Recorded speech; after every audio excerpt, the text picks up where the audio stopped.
Hey guys, welcome back to Central Otago, southern New Zealand. It's just about sunset. Now unfortunately I did not get up and here in time to put fondant pollen sub on these hives, so I'm going to have to come back tomorrow afternoon and do that. But while I was up here I thought I'd talk about one of the things that I do when I'm up here is up in any of the apiaries, is that I check for wasp activity. So our main predatory wasp is the yellow jacket or German wasp, so called Vespula germanica is the Latin name for it. And unlike in other parts of the world, they can survive well into the winter, and there's a reason for that. So in other parts of the world, the wasp will go through its normal life cycle. The queen will start a colony, she'll lay 50 eggs, those workers will develop and hatch. They will take over brood rearing.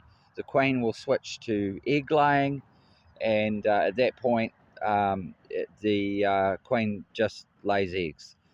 And then the workers will go out and forage for protein, so whether that's insects or meat, raw meat, and they will bring that back to the brood, and the brood secrete a sugary solution to feed the adult workers.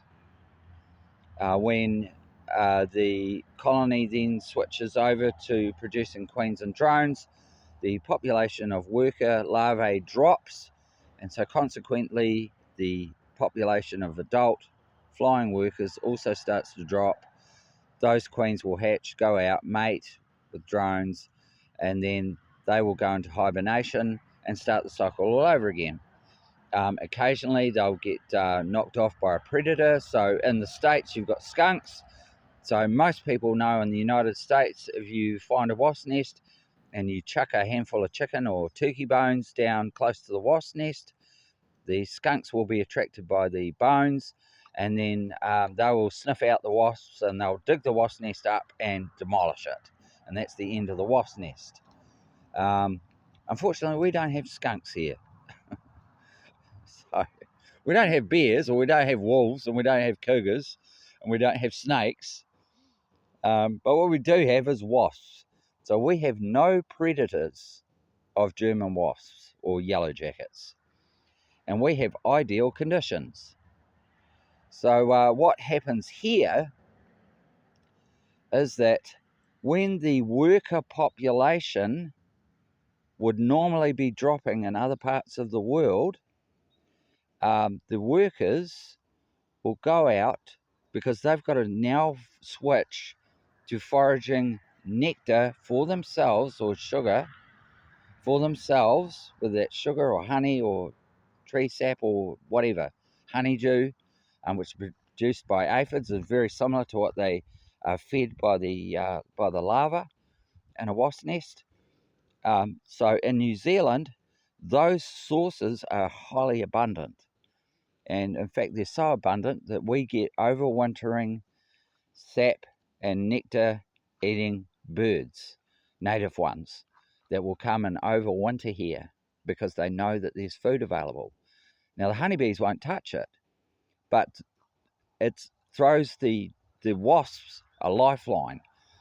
And so the German wasps that would normally be dying out are able to survive for much longer. And in a lot of cases, unless we get really cold conditions, which fortunately in Central Otago we are prone to getting below -10. Unfortunately, it hasn't happened continuously for the last 20 years. So last year was a very mild winter. We got a lot of snow. The temperatures stayed around -3, -4. We didn't get a cold snap. And so those wasps were actually able to survive well into the spring. So we had 2 generations. We had the previous year's generation of adult workers, and we had the oncoming spring population of wasps. So, though, And this year it was just perfect conditions. There were massive sources of nectar about, and so the insect population boomed, which caused the wasp population to boom. And then at the end of the season, or what normally would be the end of the season in autumn, there was still a massive population of wasps, and there was still a lot of abundant food sources around for them to consume. And so it's the third month of winter here now, so we're going into our last month of winter, and we still have flying yellow jackets actively probing honeybee colonies. So it's about 15 minutes ago I saw one fly in there, trying to get in the door there. Fortunately it's warm enough, the guard bees are active, and they just dealt with it straight away. But that is the reason that we have such huge problems with yellow jacket wasps here. We've got absolutely perfect conditions, and unless it gets below -10 for at least 3 or 4 days, then we get the surviving workers will survive right through the winter, whereas in other parts of the world they'd be killed off. So beekeeping in New Zealand is not like beekeeping in other parts of the world. Every part of the world has its own unique challenges and problems. That's one of our challenges and problems. It's even worse on the west coast of the South Island.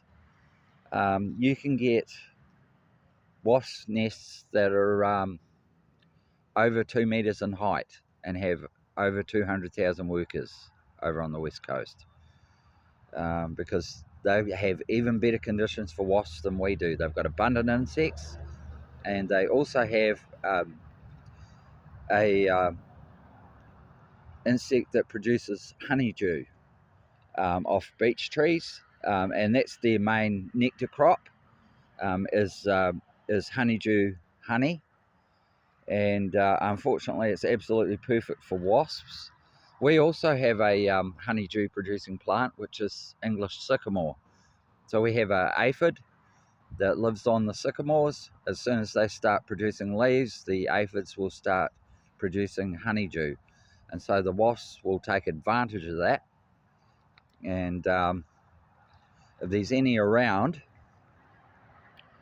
then we're in big trouble. And this year we were in huge trouble. This is one of the worst years I've ever seen for wasps. At one point of it, I was destroying, I made a video about me getting one, but I was destroying 5 nests in a week. We also now have a new wasp, which fortunately likes to build outside. And so while they're a bit of a problem in the autumn, they're nowhere near as bad of a problem as the yellow jacket wasps, because the yellow jackets will build in the ground, and so they're insulated.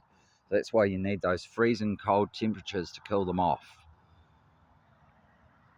Or skunks, if you've got them. Somebody lend us some skunks and some turkey bones. Well, they'd have a field day here. We'd have the fattest skunks on the planet. Anyway guys, the sun's setting. It's getting very cold.